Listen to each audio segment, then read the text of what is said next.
here at Bonegilla. To me, it's also a rather sobering reminder of the advancing old age, because it happens to be 43 years ago to the day that as an 18-year-old I arrived here at Bonegilla on my first day in the Army and my first day of delicious Army food.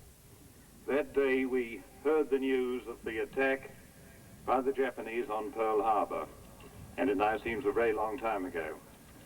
Today is graduation day, and graduation is a time of celebration, a time to celebrate the achievements of the graduates, their success in their studies and their long training, and also the success of the staff who've once again produced a fresh crop of graduates. The graduates have successfully completed a lengthy course of training and have met those high standards that have been continuously demanded of them. The skills that each of you have acquired throughout your training will not only be valuable to yourselves all through your lives, but will be equally valuable as additions to the fund of skills possessed by Australia. Australia is a country rich in resources, and its most vital resource is its people. Just as our natural assets have to be developed, so our people need to be well trained so that they, and through them the nation, can benefit from their full potential. The need for skills is particularly important in this technological age. The advance of technology affects the operations of virtually every branch of human endeavor, and it has implications no less for the armed forces than for the civilian community.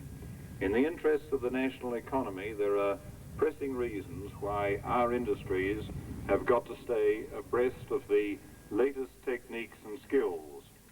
In the highly competitive world we live in, and we happen to live in one of its most competitive sectors, there are no guarantees of success, but there are guarantees of failure for any nation or any enterprise that doesn't match the knowledge and the skill of its competitors. In the armed forces too, the importance of highly trained personnel is fundamental if those forces are to operate at peak efficiency in times of need.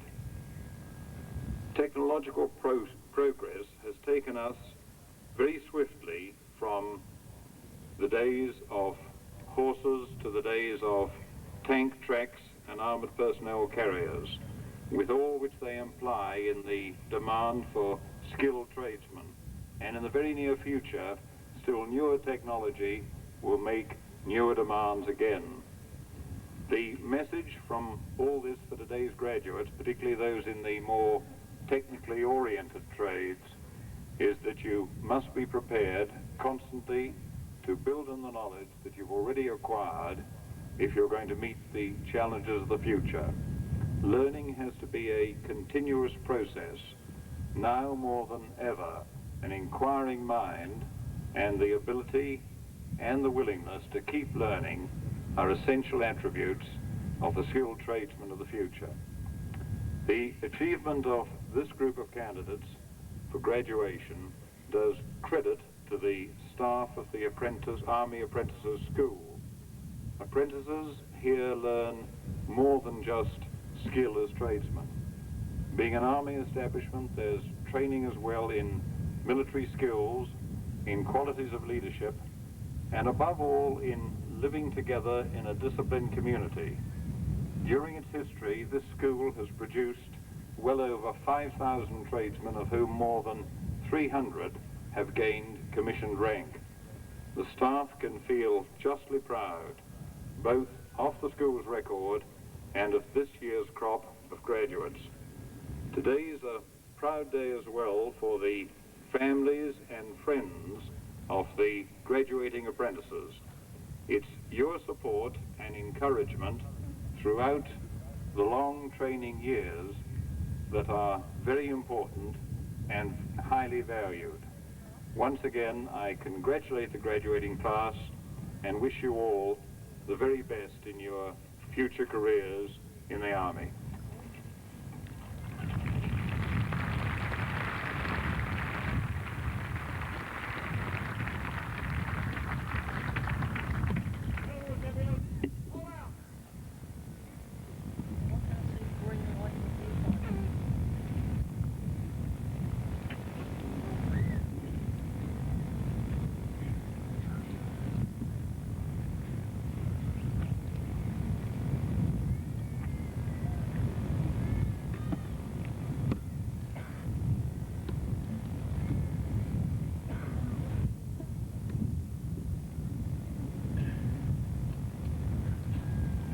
the presentation of the major awards. The first such presentation will be the Governor-General's Medal, an award made each year to the outstanding apprentice in consideration of proficiency in trade training, educational subjects, regimental training, and qualities of leadership. The recipient for 1984 is Battalion Sergeant Major Apprentice Gary Secrew.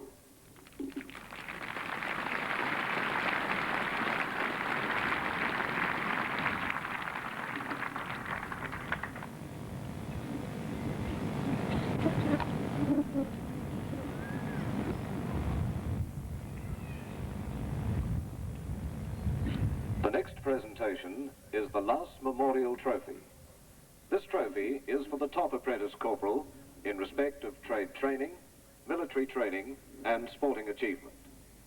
It is presented in memory of Apprentice Shane Luss, a 34th class apprentice who was serving with the School of Military Engineering in 1981 when he died as the result of a sporting accident. The recipient for 1984 is Apprentice Corporal Ricky Murdoch.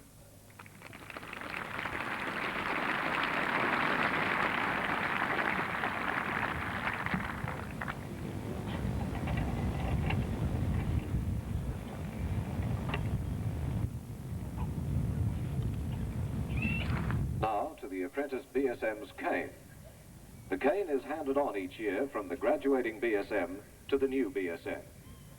The BSM is selected from the incoming senior class for outstanding regimental ability and qualities of leadership. The recipient for 1985 is Apprentice Bradley White.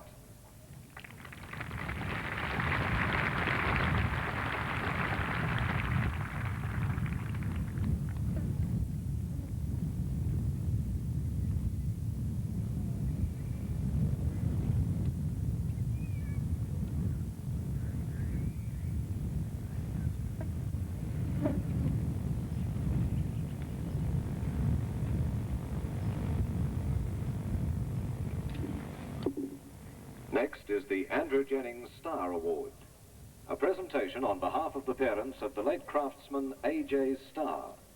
The sword is handed on annually to the incoming Apprentice Sergeant Major of Alpha Company, the subunit to which their son belonged. The recipient for 1985, Apprentice Russell Sams.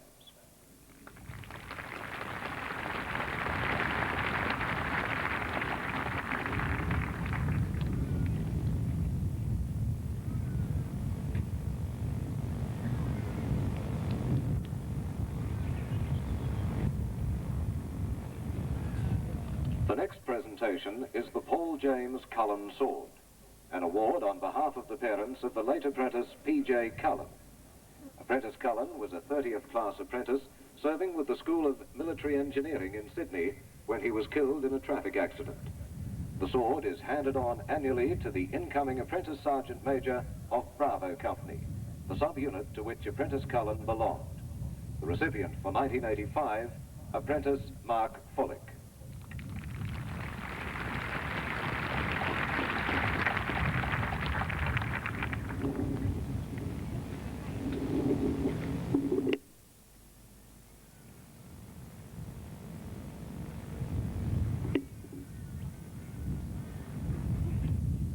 Next is the Albury Sub-Branch Returned Services League Trophy, an award made to the most outstanding apprentice of the graduating class in consideration of military skills, including regimental, physical, and recreational training, and qualities of leadership. The recipient for 1984 is Apprentice Sergeant Major Richard Ludbrook.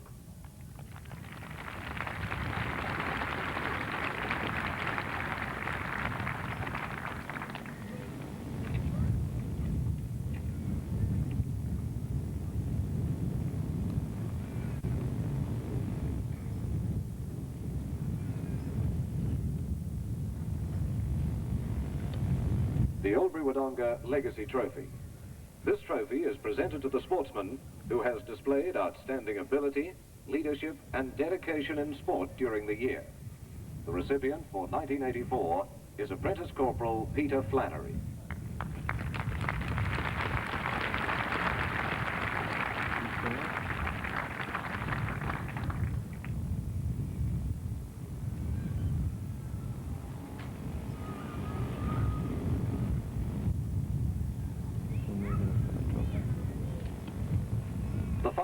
presentation is the Major G.T. Mitchell Memorial Award. This award is made to the graduating apprentice motor mechanic who, through dedication and perseverance, has attained results worthy of commendation.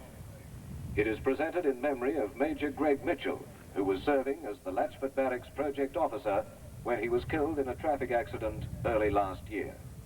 The recipient for this award is Apprentice Corporal Glenn Bear.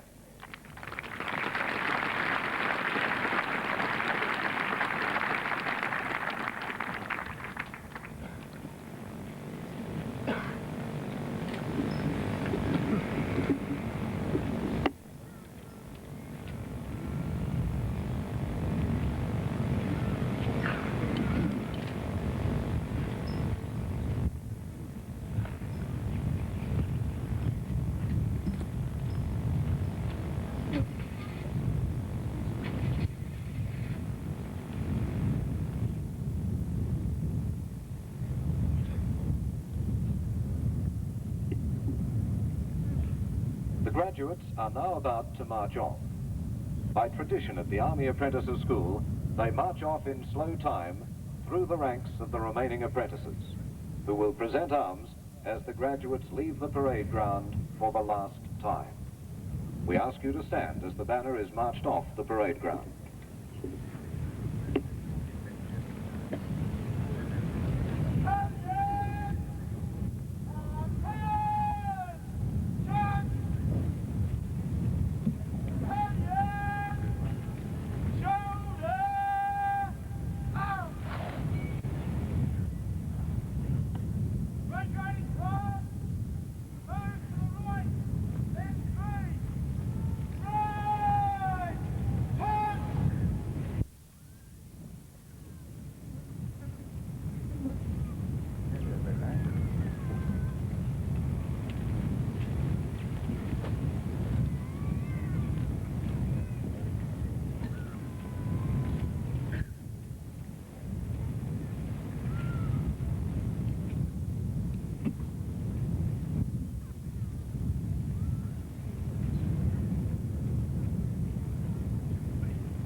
Excellencies will now depart. They will be followed by the Chief of the General Staff, the General Officer commanding Training Command, and then the Commandant.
The 39th class of apprentices will now march off to conclude this afternoon's parade. They will be accompanied by the Army Apprentices School Drum Corps under the command of Apprentice Drum Major Horbert. We ask you to remain seated until they are clear of the parade ground. Do you want me to get the drum roll?